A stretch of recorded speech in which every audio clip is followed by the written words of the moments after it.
So I want to give you a quick little tutorial over why it's important to have your wood painted or sealed, whether it be polyurethane paint, some kind of sealer on all sides. So this is like a box beam that I got from a friend of mine, a scrap piece. I was going to throw it away because I don't need it anymore. And as you can see, it has a stain and polyurethane sealer on this side and this side and this side here, right? So, but it has none on the inside. None. It's completely bare wood on the inside. So when I brought this in, it's been laying out in the shop in the moisture for about a year now, and it was like straight.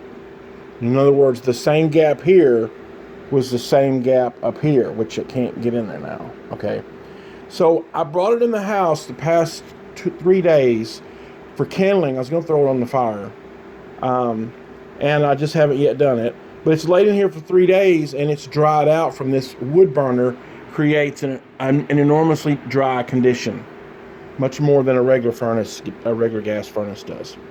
So what's happened here is it's drying this piece of wood out, but since this is sealed, not stained, stained doesn't matter. Stain's a color, it's not a sealer. Since this is sealed on all these sides, this will not let moisture go in and out of the wood very quickly. It really slows it down, almost stops it. But since there's no sealer in here, it can absorb and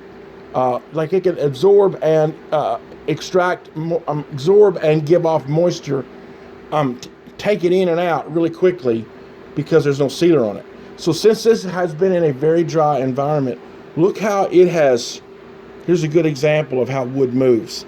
It has dried out, and when wood dries out, it pulls together, tightens up. So look how it has dried out and pulled together here, but it's not over here. And that the reason why it's got the curve in it, because here it's kind of staying the same length.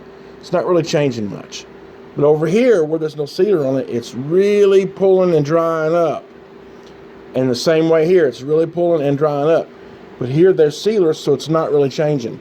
So when that contracts, since that side contracts and this side does not, it will make it curve and pull because it's pulling. Same way over here. It's drying here, not here, and it is pulling it in. So that's why that piece of wood is curved and pulled in. And all wood will do this. If that was sealed on the inside, it wouldn't, when it shrinks, it would be a lot more consistently straight. It wouldn't curve like that. So that's why it's important a lot of times to seal wood on the inside. Although this beam doesn't matter because it would have been inside of a house and been nailed up and held apart like that and all that sort of thing. But that's why doors and things, it's important to seal the doors on every exposed surface so you make the moisture transfer the same all the way around so it won't pull like that. So anyway, thanks a lot. Hot Rods Wood Shop. A little tip for the day for all y'all who don't know.